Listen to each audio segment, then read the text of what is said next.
తర్వాత ఇలా 6 గ్యారంటీలను పరిచయం చేసి ఇలా ప్రతి ఒక్క పథకం కూడా పేద ప్రజలకు అందాలని ముఖ్యమైన ఉద్దేశంతో తెలంగాణ రాష్ట్ర వ్యాప్తంగా తెల్ల రేషన్ కార్డు కలిగినటువంటి ఇలా నిరుపేదలందరికీ ఈ పథకాలన్నీ చేరే దిశగా తెలంగాణ రాష్ట్ర సర్కారు అధికార యంత్రాంగంతో కృషి చేస్తుంది. కాబట్టి ఈ పథకాలన్నీ మనము ఖచ్చితంగా సద్వినియోగం చేసుకోవాలి, ఖచ్చితంగా వినియోగించుకోవాలి.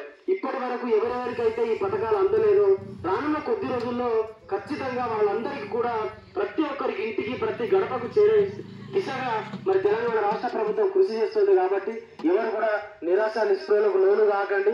కొద్ది రోజుల్లోనే రానున్న కొద్ది రోజుల్లో ప్రతి పథకం ప్రజల వద్దకే చేరి ప్రతి పథకం ప్రజల సంక్షేమం కోసమే ఉంది. కాబట్టి మనం అందరం కూడా వీటిని అవినీతికి తాగకుండా మనం సద్వినియోగం చేసుకుందాము, ఖచ్చితంగా వీటిని అన్నింటినీ వినియోగించుకుందామని కృష్ణ పాఠశాలలో